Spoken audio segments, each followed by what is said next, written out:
The Camels nih. Nanti next produknya apa? The Kadrun.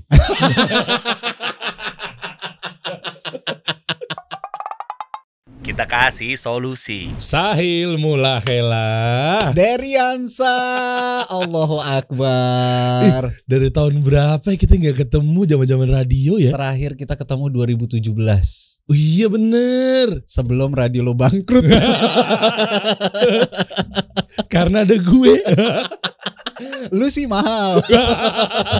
Ya. Iya bener dulu. Kita kan satu grup holding radio tuh ya. Iya. Abis itu lu kemana? Lu masih lanjut kan? Lu di Indika. Dari Indika gue ke Jak FM. Oh iya Jak. Belum ada skincare nomor 1 di Indonesia kan? Duh. Masya Allah, Allahumma shalli ala Muhammad. Tuh. Ya kan? The Camels. Iya. Ini berarti kalau gue pakai krim malamnya gue jadi Arab?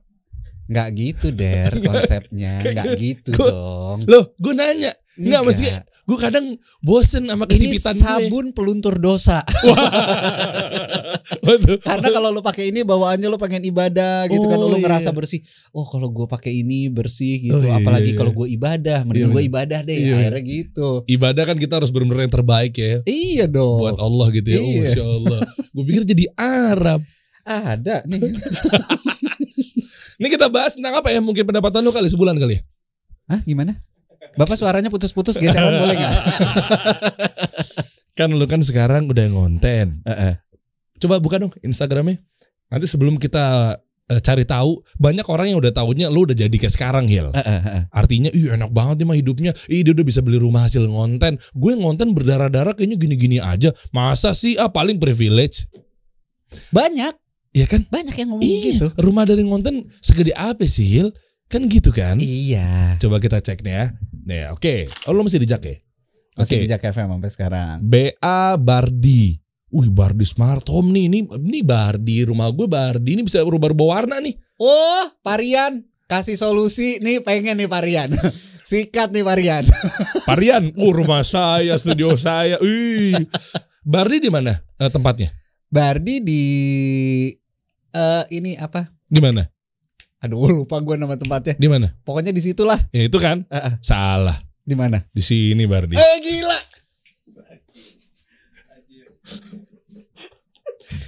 Ber, gue pikir dari dulu jiwa menjilat lu. Taunya belum hilang. Ternyata makin kental. Keparahan dong gue. Keren Deriansyah. Bardi banget gue. Parian Bardi. Belum masuk nih ini nih Bardi tulisannya di sini harusnya. Mau gue ajuin? Mau dong Hil. Oh ya siap. Ini buat gaji dia nih.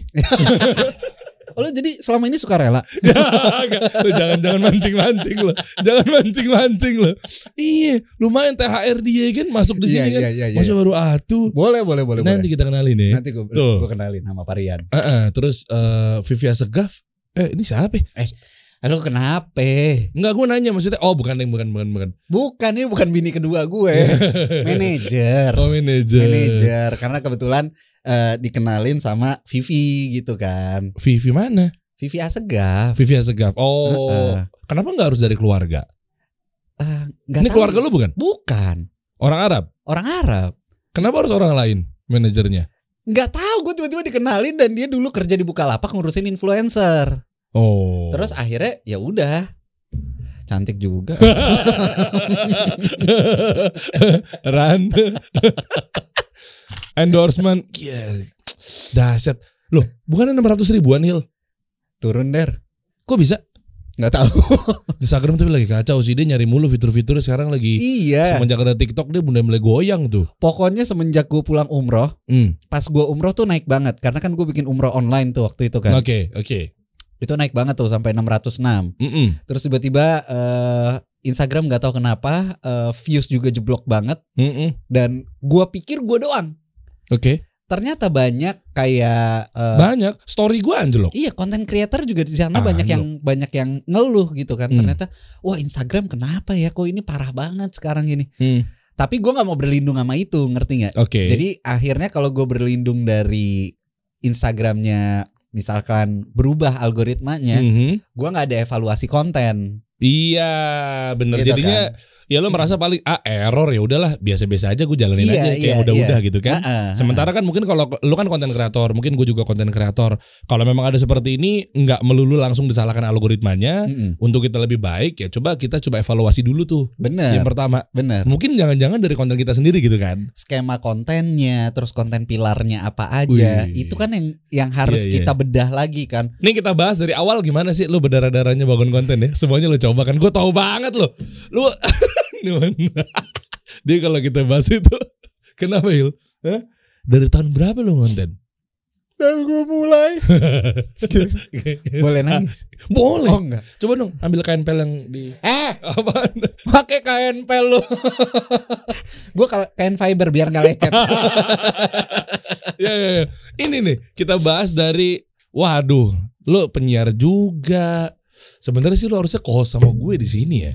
Ini gue lagi buka loh bagi-bagi 17,5 juta rupiah. Ada temen gue juga ikutan. Siapa?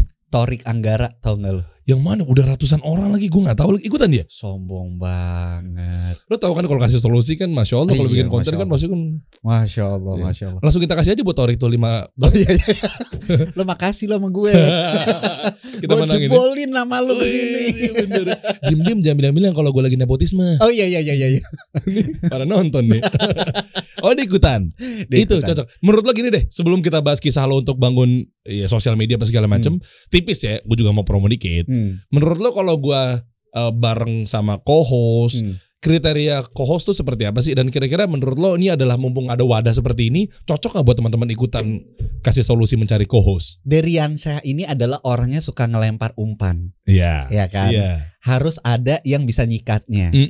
Oke, jadi si co-host ini, kalau misalkan dia tipenya alpha juga, agak susah nih. Oke. Ya, jadi harus nyari yang betanya. Nah, coba simulasi. Gue bingung Enggak, bukan simulasi kita. Misalnya si alpha ngapain, si beta ngapain. Oke, iya yang tadi gue bilang. Jadi dari ngumpan. Gue ngumpan nih, yang satu nyikat. Oke, gitu kan. Nyikatnya ini bisa komedinya, kayak bisa ke arah punchline-nya, kayak kemana, kayak ya itu. Itu tips tuh nih dari Bapak penyiar atau tolak ukur penyiar nasional nih. Nasional, amin ya Allah. Iya kan? Semoga dipandang. Semoga naik gaji. Emang berapa yang sana bayar? Lu mah kebiasaan ya. Ini pancingan-pancingan yang kayak begini nih. Iya. Ini pancingan yang harus disikat. Iya gitu benar. Nah itu makanya gue buka tuh hadiahnya 17,5 juta rupiah untuk total hadiahnya. Juara satunya 10 juta tuh. Wow. Duduk di sini bisa ada kesempatan ngobrol sama lo, sama iya memang narasumber yang profesional di bidangnya duduk di sini. Iya. Masya Allah kan banyak banget orang-orang yang sekarang akhirnya pengen banget diundang ke Kasih Solusi gitu kan ya. Daripada ke podcast yang satu lagi. Gitu. Yang mana tuh? Untung gue ngundang lu duluan. Cie kecolongan, lu mikir-mikir sih. Kata dia, Cie orang gua nggak mau manggil. Oh iya. Emang lu belum dipanggil ke sana? Belum. Masa iya? Gua nggak tahu. Dia mandang gue dari mana gitu. Ya, lu kan gimana-mana muncul di Explore. Itu dia. Mungkin ada yang gak seneng Suuzon gue sih kayak gitu. Orang mana? Orang kan gue sih husnuzon ya. Suuzon gue mau begitu. Ini bad vibes. Oke, yuk dari mulai ya. 2000 berapa lu konten? 2009 awal Instagram. Itu pertama kali gue join. Lama amat ya. 2009 gue inget banget. Entah 2009 apa 2010 gitu ya. Pokoknya awal pertama kali ada Instagram itu gue mulai nyoba. Ya dari mulai kita Instagram base-nya masih foto ya. Oh iya dulu. Foto terus itu dari radio pertama gue. Global Radio. Oh iya lu ARH Global Radio. Masih ARH kan namanya masih dulu. ARH. Nah dari situ nyoba ngonten. Tapi ngontennya itu kan belum banyak influencer waktu itu kan. Siapa ya 2009 ya? Gue belum main malah. Nah itu pokoknya pertama kali ada Instagram tuh apapun kan kita posting. Ya kan kita ngepost ini itu. Terus gue ngeliat lah muncullah sosok influencer. Tapi gue lupa siapa aja influencernya pada zaman itulah. Benak Ribo bukan sih? Enggak ya? Pocong Arif. Iya itu Twitter kan, seleb itu tweet Twitter. Kan. Gue dulu di Twitter tuh. Instagram siapa ya? Tapi itu jadi salah satu motivasi. Kenapa? Karena gue ngeliatin seleb tweet ini kok hidupnya enak gitu loh. Nah gue berharap gue bisa terjun ke dunia ini untuk apa? Untuk gue bisa terkenal. Oke. Jadi lu se-clear itu. Iya. Senatural setransparan itu. Hil, lu mau terkenal? Iya, buat apa lu harus denial? Oke. Lu pengen terkenal, lu punya ambisi. Iya kan? Untuk nanti lu bisa dapat cuan apa segala macam. Iya, lu mau ke arah mana kan? Tinggal lu arahin ke arah mana. Jadi gue ketika ditanya sama orang, kalau gue ngisi seminar pun ditanya sama orang-orang, mostly orang akan bilang ketika ditanya, lu pengen terkenal ya? Orang bilang, enggak kok, gue pengennya gini. Gue, iya, gue pengen terkenal. Kenapa? Karena dengan terkenal gue bisa dapetin banyak privilege. Ya. Lah emang lu sebelumnya gak ada privilege dari mana-mana? Berat pak. Namanya juga hidup. Bapak tahu kan. Kalau dari dulu saya dapat privilege emang gak susah hidupnya. Udah enak gitu. Iya. Nah gue ngeliatin mereka hidupnya enak. Oh mereka bisa dapat endorsement, mereka bisa dapat yang mereka mau, intinya mereka bisa dapetin itu gratis. Oke. Tapi pada saat itu berjalan semua nyoba konten, ternyata konten gak segampang itu. Konten tuh berat. Iya kan, kita harus nyoba ini itu. Gue sampai belajar ikutan. Oh sosial media tuh begini, sampai hype lah akhirnya si Instagram. Oh lama juga. 2012an muncullah selebgram. Wah gue ngeliatin, wah gila enak banget. Kapan gue ada di titik mereka ya? Gue selalu bilang kayak gitu. Gue nyoba, nggak pernah berhasil. Teman-teman gue setiap gue pindah radio itu selalu ngebully. Bulinya gimana? Lu ngapain sih? Lu tuh ambisius banget tau nggak? Tapi jujur nih, sempat lo ada kalimat atau narasi itu kayak di hits misalnya dulu. Iya kan? Iya. Lu untung lu udah open kayak gini ya. Iya. Nah artinya kan kayak mungkin gak sesadis itu juga, tapi kayak gila Sahil effort juga ya. Nice try banget dia gitu-gitu. Emang nyampe tuh di radio-radio tuh. Banyak. Dan gue itu omongan itu bukan omongan di belakang gue, Der. Itu omongan udah jadi omongan di depan gue. Wow. Jadi orang-orang itu menjelekkan gue, ibaratnya dalam artian mereka membuli gue masalah gue ngonten itu sampai depan gue. Ngapain? Udah sih, lu jalan aja. Tahu tuh gue tuh. Gue bilang, suka-suka gue dong. Gue mau ngapain aja, bebas. Oke. Terus gue waktu gue di zaman Radio Indika, gue punya positioning yang berbeda dari teman-teman yang lain. Waktu itu kan ada masalah rame-rame lah. Yang mana? Yang masalah politik dan segala macamnya. Oh iya. Itu gue juga berdiri sendiri. Gue nggak peduli, gitu loh. Gue makin dibulinya makin kenceng lah segala macam. Wah pokoknya sampai abis banget lah. Gue dibully sama orang-orang. Apalagi masalah konten, masalah segala macamnya. Gue sampai kayak, ya udah lu jalanin aja. Ini jalan gue. Gue mau nyoba. Mundur dikit. Konten-konten yang lu lakuin itu apa aja, Hil? Ngonten itu posting foto. Gue nyoba nge-MC, terus gue ambil potongan-potongannya. Promo-promonya. Nggak naik tuh. Nggak ada yang naik. Berat juga sih tahun itu sih. Nggak ada yang naik sama sekali. Terus lu kayak stand up juga gak sih? Stand up komedi. Oh itu masa kelam cuy. Dia nyoba stand up loh. Nekat. Gue masuk Metro TV 2 kali. Gue dipanggil. Oh yang acara stand up itu. Iya. Dan gak naik juga. Gak lucu gak lagi. Ini punchline. Gak naik. Bukan gak naik lagi. Gak lucu. Itu bahan bulian anak-anak radio kan. Lo kenapa gak dipanggil sampai 3 kali? Gak lucu. Gimana dong? 2 kali gue dipanggil. Udah habis itu open mic lah. Terus gue nyoba segala macam. Tapi kenapa gue mau nyoba? Karena dulu pun gue gak suka radio. Lah gimana orang lu tiba-tiba di radio? Gue masuk radio itu karena gue kecemplung di radio kampus. Binus ya? Binus. B-Voice ya? B-Voice. Oke. Dulunya SMA gue gak suka sama radio. Gue nganggep nih sekumpulan orang gila yang ngomong sendiri, ketawa sendiri, nanya sendiri, dijawab sendiri. Antum, gue bilang kayak begitu. Itu anggapan gue dulu kayak gitu. Terus akhirnya ya udah gue masuk di Binus. Gue nyari UKM yang menurut gue banget gitu loh. Oke. Nyoba ternyata kok gue nyamannya di radio kampus ya. Kayaknya temennya berbeda daripada yang lain. Orang-orangnya out of the box. Nyemplung lah ke situ. Dari situ gue mulai merasakan berarti gue harus mencoba berbagai macam hal untuk gue tahu kalau gue punya passion di situ. Itu benar. Terkadang memang kalau ngomongin di sisi spiritualismenya ya, kita tuh disuruh kayak kemana-mana dulu. Iya. Iya kan? Tahu cerita Safa Marwah itu ya? Iya. Iya kan? Ya Siti Hajar ke sana, sangkanya ada air di situ. Balik lagi. Nggak ada Fata Morgana. Oh di situ airnya balik lagi 7 kali.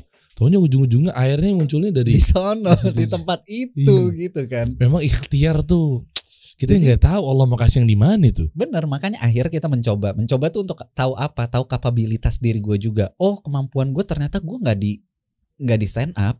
Gue nggak ada kemampuan di stand up. Nge-MC oke, gue suka. Radio gue suka, ngajar gue suka. Oh iya, lu kan buka kelas penyiar. Iya, waktu itu. Kelas siaran, Iya benar, kelas penyiar. Bener, kan? 2012. Iya. Itu tuh gimana tuh ceritanya? Sekarang gue punya kelas sendiri. 2020 itu gue buka namanya Community Action. Oke. Community Action itu jadi fokusnya memang kalau kelas penyiar kan dulu kita fokus untuk orang-orang yang mau jadi penyiar. Kalau Community Action ini gue bikin khusus untuk melatih skill orang-orang berkomunikasi dengan baik. Gitu. Apalagi pengusaha UMKM. Makanya kita jalan sama Kementerian Agama, kita jalan sama Kemenparekraf. Itu kita keliling Indonesia training para pelaku UMKM dan juga broadcaster muslim di Indonesia. Itu harusnya join dong, gue bareng dong. Sikat lah. Iya, nanti kita ngobrol ya. Tapi suara radio tuh memang radio announcer banget. Suara lu iya kan? Sebenarnya enggak, Der. Kok enggak? Suara gue tuh cempreng. Tapi lu bulutin. Dilatih dengan suara perut itulah.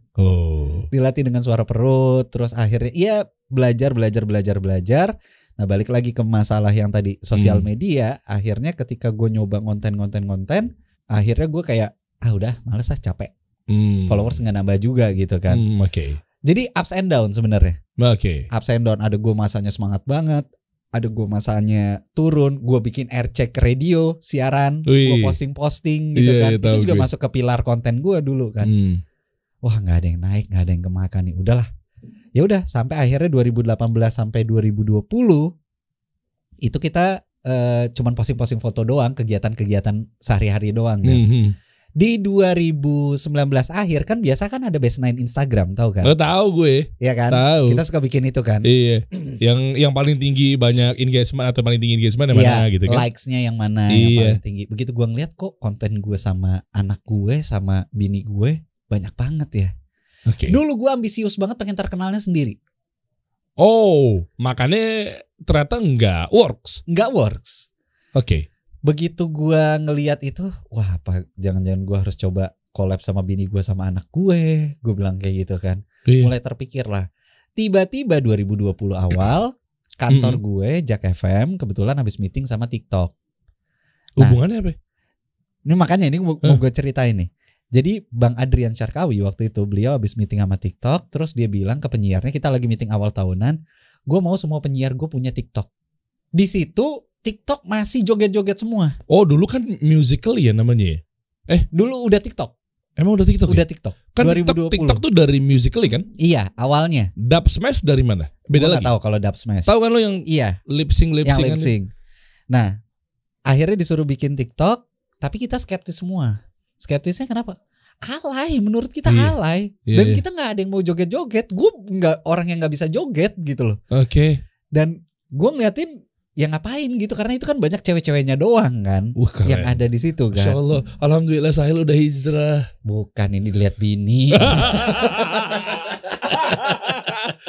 Iya. Karena itu ngapain gue ikut nontonin cewek-cewek joget gitu ya. Karena ini nonton aja ya. Aman. Iya. Lalu udah, terus akhirnya disuruh bikin TikTok. Kebetulan gue lagi gantiin penyiar sore. Waktu itu penyiar sore salah satunya cabut. Gue gantiin siaran sore. Setiap hari itu bikin konten komedi. Konten itulah yang gue bikin di TikTok. Pokoknya apapun kontennya yang penting gue posting. Kata bos lu harus di TikTok kita main nih. Karena nih bakal gede nih. Gede. Ini something big nih nantinya. Udah, terus gue kan dulu TikTok bisa ngeduet-duetin. Gue mulai konten itu dari konten ngeduetin konten-konten orang. Udah gue duet-duetin. Terus konten yang siaran radio itu yang sama penyiar sore gue posting, sama Jody gue siaran kan. Posting. Tiba-tiba dirumahkan kita gara-gara COVID. Nah, Molan belum ya? Belum. Molan belum. Okay. Terus dirumahkan karena COVID. Pada saat itulah gue mulai ngulik Instagram. Ada apa nih di Instagram? Coba Q&A, gue gak pernah Q&A. Gue bikin fitur Q&A. Orang nanyanya, bener gak mau kawin lagi? Kenapa tiba-tiba itu? Gak tahu gue. Emang semua Arab begitu? Gue nanya, gue gak bahas suku dan ras ya. Gue cuma nanya, kecuali gue gak klaim. Dia gila loh. Sarap loh.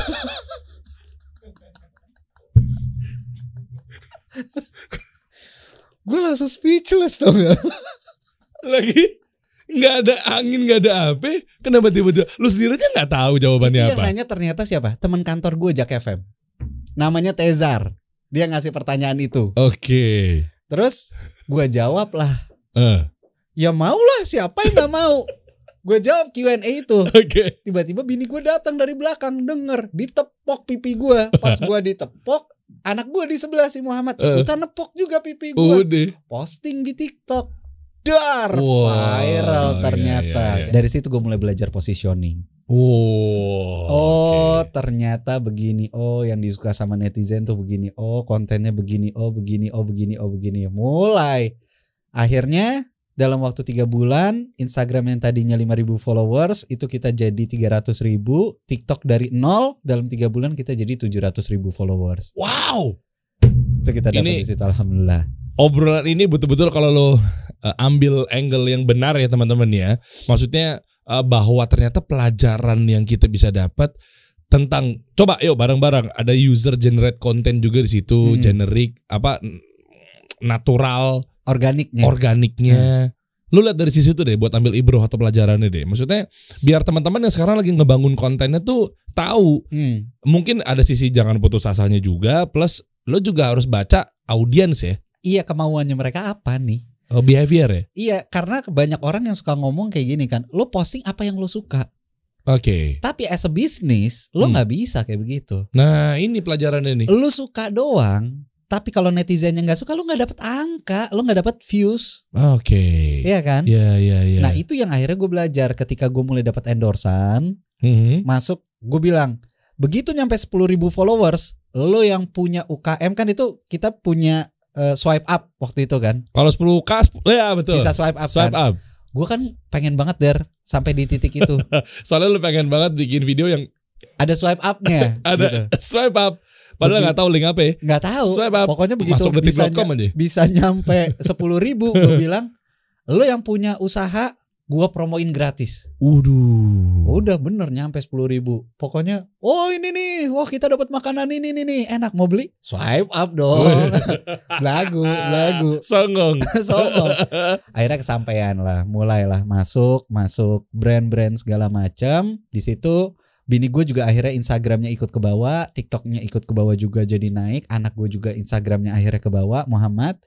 Jadi lu eksploitasi keluarga ya? Mempaketkan. Gue takut Kak Seto sahabat anak denger. Iya benar. Kok anak kecil dikontenin, dinaikin, diorbitin. Ya kalau kayak begitu saya ngeliat Rafathar. Wah, di-mention. Nyari temen Raffi. Nyari temen dia. Oke. Itu akhirnya ya udah, gue ngomong sama bini gue. Gue bilang, ini kita nggak bisa asal posting nih. Kita harus punya strategik karena ini bisnis. Ya kita mulai merasakan bahwa kita disukai sama brand. Karena content creator itu ada content creator yang dia itu fokusnya ke UMKM, ada yang memang ke brand. Oh ini menarik nih. Maksudnya kenapa lu dari tadi mention UMKM sama brand itu dari sisi apa? Buat monetize-nya untuk deketin dia? Apa gimana? Nah jadi gini, ada memang orang yang powerfulnya itu untuk mempromosikan UMKM. Oke. Tapi ada orang yang dipandang sama brand, dia ini punya value yang besar, dia punya value yang kuat untuk bekerja sama dengan si brand. Oke, ini ngomong di ranah endorsement ya? Di ranah endorsement. Oke, dia posting itu sebagai influencer yang memang promosiin, ujung-ujungnya yuk kalau mau beli di sini, itu UMKM tuh. Iya. Ada juga kalau brand apa? Brand ambassador. Macam-macam. Brand itu campaign-nya masuk ke dia. KOL. Oke. Nah, kebetulan kita lemah. Gue jujur, gue kalau untuk di UMKM lemah.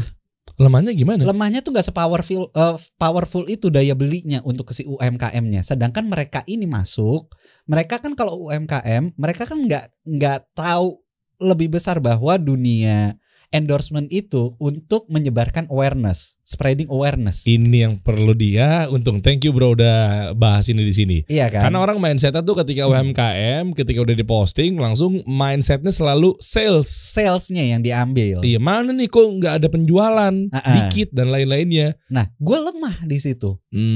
Ngerti nggak? Oke. Jadi tapi brand memandang Sahil ini punya value lain.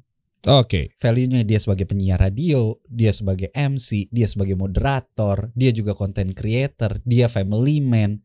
Jadi ada banyak value yang dilihat sama si brand. Oke. That's why alhamdulillah kita deket banget sama brand, dan yang masuk ke kita tuh mostly brand. Brand-brand besar ya, dalam artian brand-brand besar ya. Tapi dan lu campaign ya mereka ya? Dan dari awal COVID gue memang menggratiskan untuk teman-teman UMKM. Oh, sama sekali gak ada bayaran? Gak ada. Karena di masa susah gue alhamdulillah dikasih rezeki sama Allah. Di saat orang susah gue dinaikin sama Allah. Di masa itu gue rasa gue harus ngebantu orang. Masya Allah. Jadi gue bilang sama bini gue, kita bantuin UMKM. Nanti Allah yang ngasih jalan nih. Kita kedepannya bakalan kayak gimana. Alhamdulillah sampai sekarang kita bertahan. Karena biasanya orang di dunia sosmed itu gak bisa bertahan lama. Oh iya. Kita dari awal 2020, dari bulan Maret, kita sampai sekarang masih bertahan, masih dikenal sama banyak orang, konten kita masih disukain sama orang. Menurut gue itu satu hal yang ya ini jalannya Allah gitu loh. Oke. Allah yang ngasih.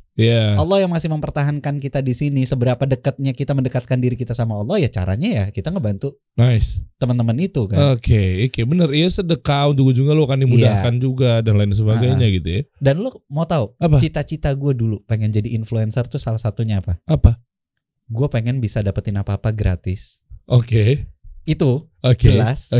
Tapi yang paling gue pengen tahu nggak apa? Apa? Gue pengen bisa berangkat umroh gratis. Masya Allah. Alhamdulillah 2022 kemarin itu terwujud, diberangkatin gue gratis. Sama waktu itu namanya masih HAC Umroh. Oke. Punyanya Habib Abdullah waktu itu. Gue diberangkatin sama beliau gratis. Terakhir gue berangkat 2010 sama orang tua gue. Terus gue baru berangkat lagi di 2022. Itu gue senengnya setengah mati karena ini cita-cita gue dari dulu. Apa nih?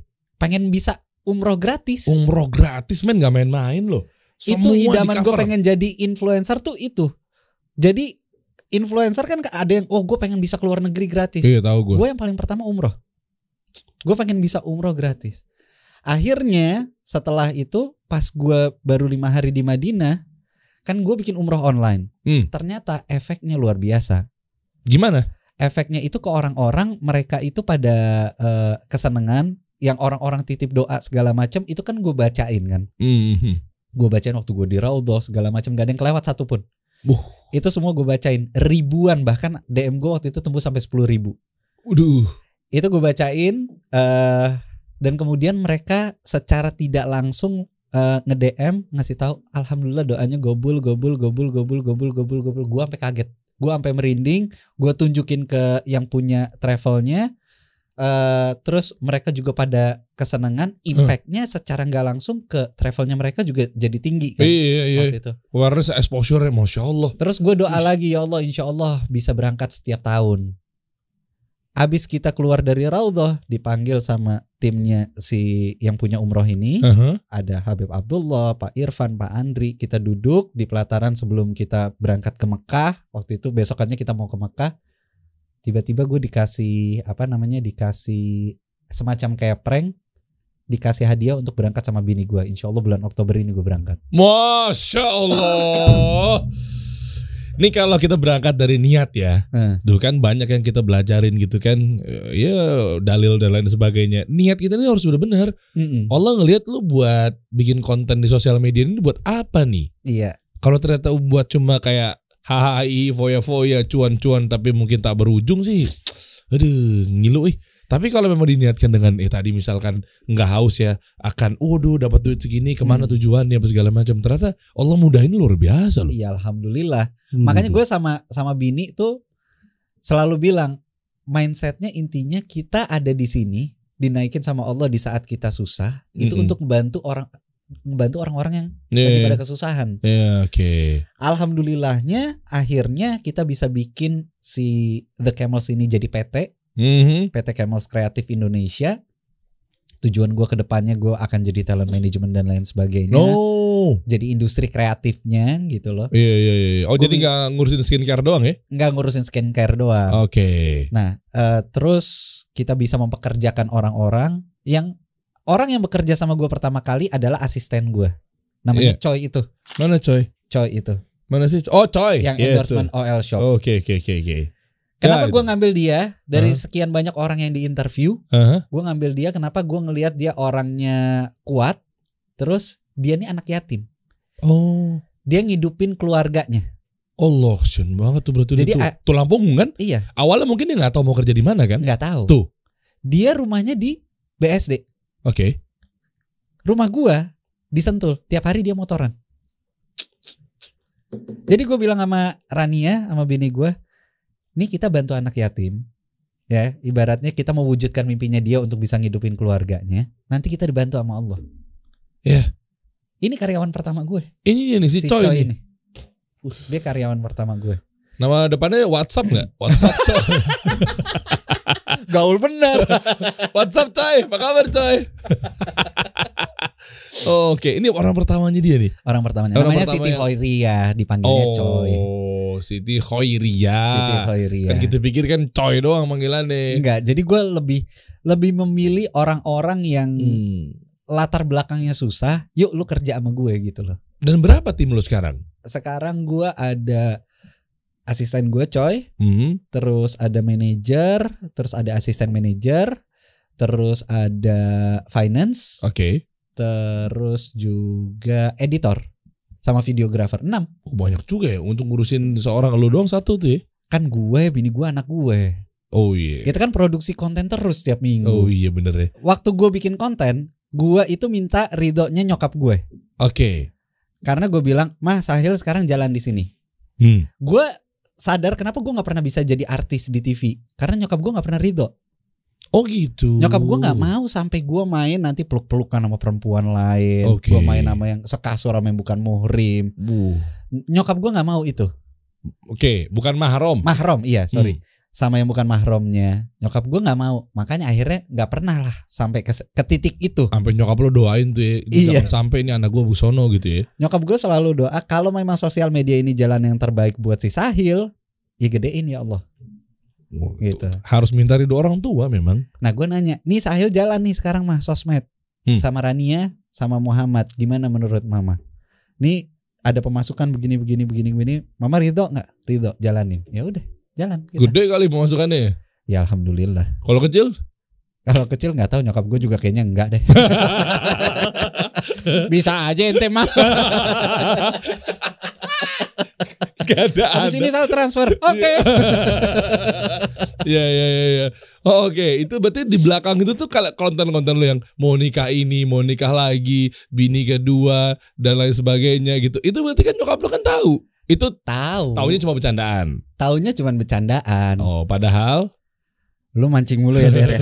Lu mancing mulu ya. Aku cuma nanya. Enggak, kalau lu gimana? Pengen lagi enggak? Coba kita bahas sekarang. Dia lari. Dia juga gak berani. Satu lah, bini gue satu. Enggak, lu udah ada positioningnya sekarang. Udah ketahuan positioning lu nih. Lu beda tipis sama gue. Oke. Terus sekarang lu udah punya banyak ya atas izin Allah ya. Sampai akhirnya lu bangun rumah hasil ngonten kan? Iya, itu yang tadi gue bilang sama lu. Gue bilang sama bini gue, yuk pendapatan ini kita alihkan, kita investasikan untuk ini kita bangun rumah. Karena kan gue tuh masih tinggal di rumah mertua sebenarnya. Oke. Jadi sejauh ini di Sentul itu? Lu Sentul bukan sih? Sentul. Plat lu F kan? Enggak dong, B. Enggak waktu itu. Waktu itu iya. Gue masih belum pindah. Kok malu banget sih F? Emang kenapa plat F? Enggak. Allahu Akbar, pinter banget nyemplungin orang kayak gini nih. Loh, gue diserang sama Bogorian nih nanti. Gue dari kecil di Bogor, SD gue polisi 4 nih, coy. Datang-datang bayar hujan. Kau tahu hujan? Iya, yang suka ngirim air. Iya. Oh iya, nah enggak, maksud gue kan, lu kan dulu kan oke, Bogor, Iya dong, plat F kan mobil dulu kan. Dulu waktu gue masih tinggal sama nyokap kan. Sekarang rumah lu di mana yang lu bangun ini? Nanti insya Allah. Depan rumah mertua gue persis di Sentul. Oh, tetap di situ juga. Di situ juga. Oh, nilai berapa tuh rumah? Nggak, maksudnya di sini gue pengen mengukur bahwa Masya Allah sekarang Sahil udah bangunan dapet. Bangunan. Kok bangunan? Nilai bangunan atau apa? Iya. Modal buat beli rumahnya, itu tanah kosong. Tanah, gue beli kafling. Oh. Nah, memang waktu itu waktu gue nikah, mertua nih kan punya rumah di Sentul. Mertua gue kan di Kuitang kan. Oke. Nah, dia tinggal di Kuitang. Pas gue nikah, Abah ada rumah di Sentul. Udah nggak usah nyari rumah, tinggalin aja di situ daripada rumah Abah rusak. Jadi nggak boleh nyari rumah gue. Cuman akhirnya kan gue pengen. Tapi dari dulu gue kepengen punya rumah tanpa riba. Masya Allah. Gue pengen punya rumah tanpa riba. Oke, nice. Gue nggak pernah. Gue beli mobil pun itu gue nyicilnya ke bokap gue. Jadi bokap gue yang nalangin, gue tiap bulan itu nyicilnya ke bokap. Nggak pakai leasing ya? Nggak pakai leasing. Oh, mantap. Jadi dari zaman waktu kita masih satu radio tuh dulu, itu gue masih tiap bulan ngasih ke bokap. Oh, yang mobil lo Yaris itu kan? Brio yang kecil itu. Silver. Iya. Tahu gue. Lo kan masih pakai Evo kan? Iya. Sebelah-sebelahan kan kita parkirnya. Sebelah-sebelahan. Iya. Nah itu gue nyicil ke bokap. Udah terus akhirnya ya mungkin memang jalannya Allah. Waktu itu kita disuruh tinggal dulu. Terus baru naik dikasih 2020. Uang ini kita investasikan. Nah banyak orang yang nanya investasiinnya kemana? Investasinya ke otak. Kok ke otak? Karena kita bermain mindset. Mindsetnya apa? Mindsetnya uang ini kita harus bisa ngatur dengan sebaik-baiknya. Diaturnya gimana? Karena kebetulan yang ngatur di rumah tangga itu keuangan gue sendiri. Oh gitu, bukan diatur sama istri? Enggak dong. Biasanya kan gue diatur yang lain. Jadi gue yang selalu dari dulu gue selalu membagi dari zaman kuliah. Ada uang haji, ada uang jalan-jalan, ada uang sayur, ada uang buat keluarga, ada bla bla bla bla. Itu gue punya dompetnya, ada persafnya gitu loh. Mantap. Nah itu gue terapkan terus. Nah sampai akhir kita dapat uang hasil konten ini, gue bilang sama bini gue, jangan kita pakai buat apa-apa kecuali untuk kebutuhan kita kerja. Oke. Nah uang ini untuk apa? Kita beli rumah yuk. Kita belum punya rumah nih setelah kita 5 tahun menikah. Akhirnya kita nyari-nyari di komplek, kita udah nyaman di komplek itu, kita beli yang depan rumah kita. Kebetulan kosong tanahnya? Kosong tanahnya. Okay. Awalnya kita beli satu kafling 120 meter kafling di Hook. Oke. Terus kita beli lagi sebelahnya, jeda waktu 6 bulan kita beli lagi sebelahnya 105 meter. Jadi totalnya sekarang 225 meter. Oh 225 ya? 225 meter. Alhamdulillah itu 2021 kebelinya. Oke. 2022 Allah kasih rezeki untuk kita mulai bangun si rumah hasil konten ini. Waduh, belinya berapa tuh kalau boleh tahu? Ya. Kaflingnya 900-an. 900 juta total. 4,5 kurang lebih.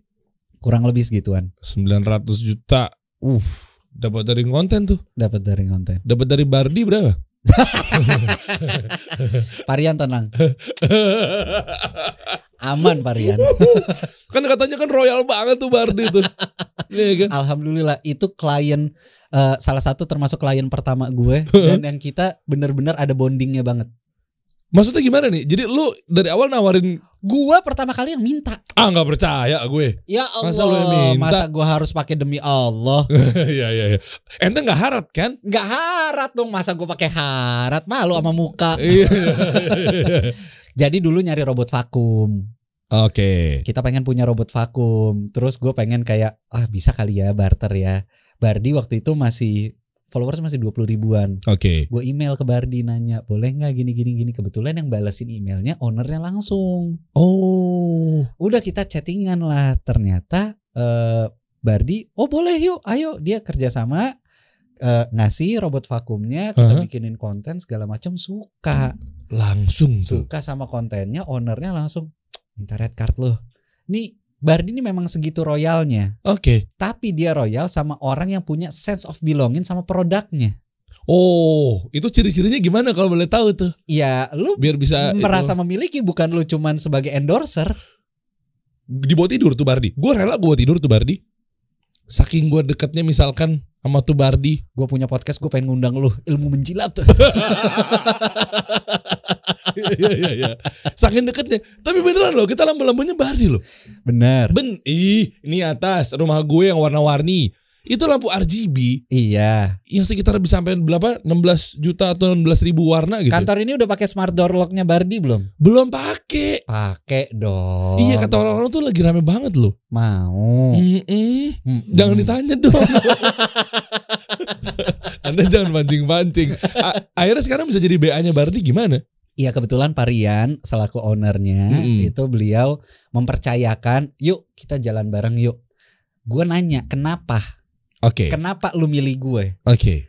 Karena dari sudut pandangnya mereka melihat gue bukan cuman sebagai endorser, tapi gue tuh merasa memiliki si Bardi ini, gue merasa cinta sama si Bardi ini, dan kita sama-sama jalan dari waktu itu followers kita masih sama-sama kecil. Oke. Sampai kita besar. Iya, nah loyalitas itu yang dilihat sama beliau. Akhirnya diajak lah sama Bardi, dipercaya sama Bardi 2022 ini untuk jadi brand ambasadornya Bardi Smart Home. Lo mau ngetes apa sih soal Bardi? Nih gue kasih tahu ya. Gue tuh saking sukanya sama Bardi. Itu tuh yang buat lampu yang stripnya itu. Iya. Itu kan per meter per 2 meter gitu tuh ada kayak adaptornya gitu. Iya. Buat nyalain tuh, colokin yang ada gerigi gini, colokin tep. Bisa dipilih pakai handphone. Langsung di setting Lu bisa gak bikin condition ketika lu datang lampu ruangan ini nyala sendiri? Iya, itu kan Bardi doang yang bisa. Ya kan? Udah ngerti belum caranya? Belum. Ini maksudnya Pak Rian minta diajarin lebih langsung. Pak Rian bisa kesini berarti. Iya, boleh. Duduk dong. Boleh. Iya. Bagus tuh. Setuju tuh. Smart lamp-nya tuh terjangkau ya. Kita beli berapa? 100 ribuan nih. Iya kan, yang 9 watt sama 12 watt. Apal gue. Ada lagi yang 5 meter panjangnya RGB-nya. Oh iya, banyak. Ada juga yang CCTV kan? Iya. Lengkap, gue tahu gue. Terus kalau punya kucing, alat makannya pet feedernya juga ada. Iya, lengkap pokoknya. Bardi kan gue bilang. Nggak cuma di sini nih. Gila. Pankreas juga tuh Bardi. Smart lamp nomor 1 emang Bardi. Varian udah berapa banyak tuh Pak saya sebut Pak? Taruh dong sini. Nggak mau taruh gue cut semuanya nih. Oke, nah sekarang berarti ke depan lo mau ngapain sih, Hil? Gue ke depannya itu sekarang gue pengen gedein bisnis gue yang skincare nih, itu. Ini. Coba lihat. Ini juga salah satunya. Bukan The Camels. Apa sih yang membedakan dengan yang lain? Maksud gue semua juga bilang kata skincare nomor 1. Semua juga bilang begini. Kenapa gue harus pakai yang ini? Oke, klaimnya nomor 1. Iya kan. Tapi di pasar secara tingkat lakunya kita nomor 3 terlaris di aplikasi Oren. Oh. Kemarin 2021. Sabunnya doang nih? Sabunnya. Kita cuma baru punya sabun aja. Oh, jadi lu gak ada krim malam? Nggak ada. Jadi kita membuat unique selling point kita tuh gini. Orang kalau mau pakai skincare, mereka itu kan ada krim pagi, krim siang, krim malam dan segala macam lah perawatannya mereka. Ribet kan? Ribet. Kenapa nggak gue jadiin satu? Oh, di sabun itu udah mewakili semuanya? Udah mewakili semuanya. Lah keren dong. Coba gue pengen tahu, gue nggak percaya. Gue coba lihat gambarnya. Coba cari. The Camels. Bawa lagi. Nah, mana yang ini nih? Ini sabun. Ini. Jadi di sabun ini produk ini ukuran pertama yang kita bikin 500 ml. Oke. Kenapa kita bikin 500 ml? Karena sabun ini bisa dipakai dari anak usia 5 tahun ke atas. Oh, jadi satu keluarga cukup segede ini udah mengcover ke semuanya, udah makanya mengcover semuanya. Gede tuh. Keren lagi packagingnya. Tapi ada satu pelajaran yang bisa diambil juga. Dulu pas pertama kita keluar, kita ada salah campaign. Bukan salah campaign, mungkin kurang tepat campaignnya. Kayak gimana contohnya? Kita terlalu ngambil ke keluarga, nggak kemakan. Harusnya? Karena kita kan jualannya digital aja. Ya kan? Kita jualan hanya di aplikasi ijo, aplikasi Oren, dan juga di TikTok Shop gitu kan. Kita hanya memanfaatkan ads. Sebulan itu kita bisa ratusan juta ngeluarin buat ads. Itu ternyata nggak kemakan. Pada saat kita fokusnya lebih detail lagi ke sabun ini untuk bisa mengatasi jerawat muka dan jerawat punggung, itu langsung memang lonjakannya gila-gilaan. Gue dari sudut pandang brand itu brand positioning harus niche. Iya. Harus tepat. Kalau keluarga kelebaran bro. Itu dia idealisme waktu itu. Idealismenya gue pengen bikin iklannya yang keren. Gue pengennya begini. Apa yang kita suka belum tentu orang lain suka. Ingat gitu tadi ya obrolan saya di awal ya. Lu cek dulu marketnya, audiensnya segala macamnya. Lu harus rela neken ego lu. Bener. Iya kan? Kalau untuk di sosial media. Oh ternyata itu khusus ini untuk jerawat sama jerawat punggung. Jerawat muka, jerawat punggung, mencerahkan kulit, bukan memutihkan ya, mencerahkan kulit. Bedanya apa? Beda dong. Kalau memutihkan itu kan lu kayak ada cairan yang berbahaya lah ibaratnya. Yeah, Gak bagus lah intinya untuk kulit lo. Tapi kalau mencerahkan kulit itu hanya membuat kulit lo tuh jadi lebih fresh, lebih segar. Dan kita ini semua langsung BPOM. Oh, udah semua ya? BPOM dan halal, nggak mungkin gue bikin produk nggak halal. Ente bisa ukur sama muka aja nih. Gue malu sama muka gue kalau misalkan gue bikin nggak halal. Betul diurus semua tuh ya? Udah semua. Formulasinya gimana tuh? Maksudnya kok bisa-bisanya ke jerawat punggung, jerawat muka, maksudnya kan artinya kan ada formulator yang tepat. Jadi ada daun kelor. Daun kelor itu bercanda, kok daun kelor sih? Beneran. Itu yang buta hijau kan? Itu ekstrak moringa and essential peach oil. Ekstrak moringa. Moringa kan daun kelor. Daun kelor ternyata dia pakai ya. Daun kelor itu kan dia bagus untuk jerawat. Nah itu yang kita pakai. Dan alhamdulillahnya ketika produk ini keluar dan kita kampanye itu memang kita fokuskan untuk jerawat muka dan jerawat punggung, banyak orang yang ngasih testimonial bagus dan mereka cocok. Tapi sekali lagi ya, skincare itu banyak orang yang gak cocok juga. Ada orang yang gak cocok sama produk gue. Ada. Oke. Karena apa? Beda jenis kulit. Oh jadi gak bisa semuanya. Gak bisa semuanya. Nah di skincare ketika lu misalkan gak cocok sama satu produk, bukan berarti produk yang jelek, tapi kulit lu aja yang gak nerima. Oh iya, gue pernah dengerin ini. Benar, gitu benar, betul. Kulit lu yang gak menerima. Solusinya? Ya lu coba produk yang lain dong kalau kayak gitu. Dan gue gak pernah memaksa. Oh bukan gara-gara itu adalah butuh penetrasi kulitnya dulu. Kan ada yang bilang kayak gitu tuh. Kan itu kan biasanya ada tuh, ada masa apa ya namanya? Iya penyesuaian. Penyesuaiannya itu biasanya 2 minggu. Oke. Tapi kalau selebihnya dia ternyata masih keluar hal-hal yang seperti itu yang tidak dia inginkan, berarti memang kulitnya dia nggak nerima, nggak cocok. Okay. Dan gue bilang, lo berarti nggak cocok pakai produk gue. Lo coba pakai produk yang lain. Oke. Dan gue nggak pernah kayak yang, oh lo jangan pakai produk lain, pakai produk gue aja. Enggak. Lo gak cocok produk gue, cobain produk yang lain ya. Insya Allah lo cocok sama produk yang ini. Masya Allah, ini udah dagang udah berdasarkan akidah yang benar nih, insya Allah iya, nih. Karena kan ya rezeki udah diatur juga. Iya, gak boleh ngejelekin yang lain juga kan. Oke. Dan so far untuk solving ke situ pasti kan lu udah punya ritme-ritmenya kan. Maksudnya bukan berarti ya udah kalau nggak cocok nggak udah nggak. Tapi kan minimal kan lu ada ikhtiar buat gimana caranya orang tetap cocok sama produk lo dong. Iya, itu jadi bahan evaluasi kita. Oh ternyata untuk jenis kulit yang seperti ini yang orang nggak cocok tuh ada begini. Nah itu masuk ke bagian R&D kita. Oh. Di bagian R&D kita mereka ngolah lagi, mereka ngelihat lagi. Oh produknya seperti ini, kekurangannya apa, bla bla bla bla. Itu internal kita nggak bisa kita publish. Iya dong, iya. Ya kan, jadi sebenarnya sabun ini diangkat itu pada saat gue naik banget di sosial media, kemudian teman gue ngajakin dan kita jualannya itu hanya lewat digital aja, e-commerce gitu e-commerce aja. Kenapa lo pilih sabun jualannya dari sekian banyak produk? Karena sabun menurut gue yang paling gampang. Oke. Ya kan, sabun semua orang menggunakan. Iya betul sekali. Ya kan, kalau serum nggak semua orang mau pakai. Oke. Sabun, lu mandi lu pakai sabun. Iya sih, nggak ada pakai pasir ya.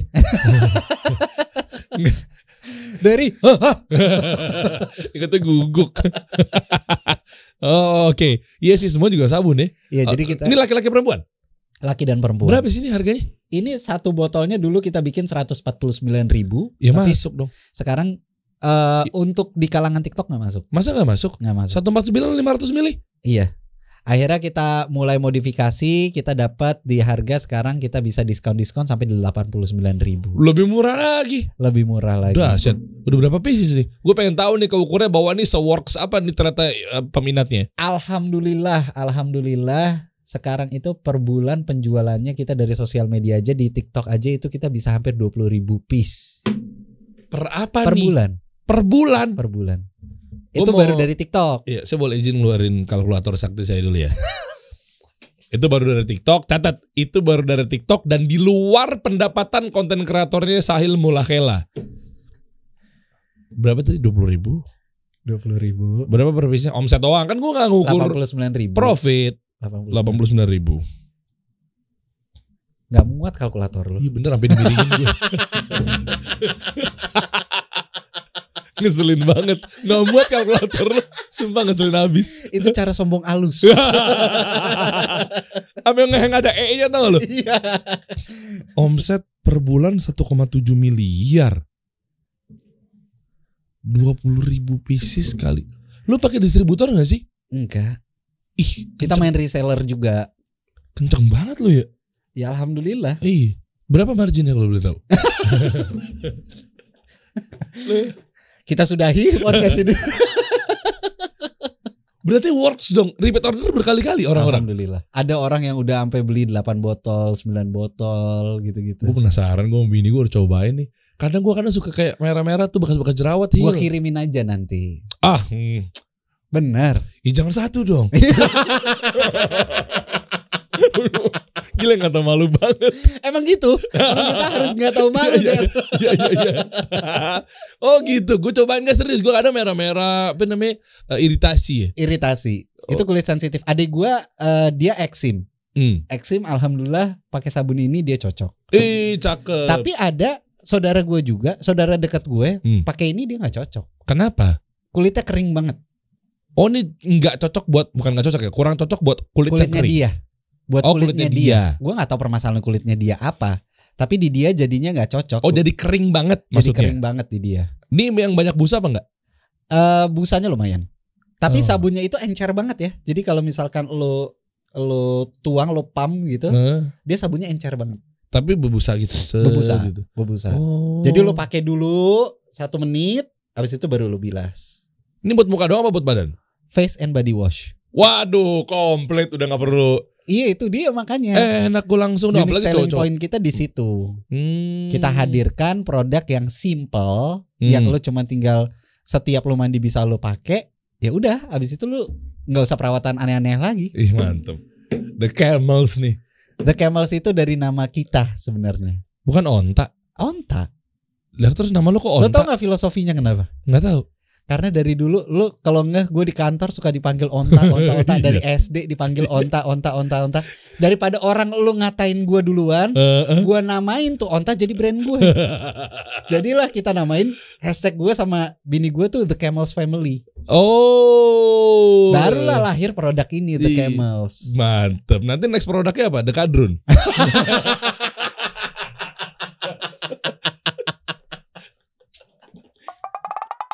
Kita kasih solusi.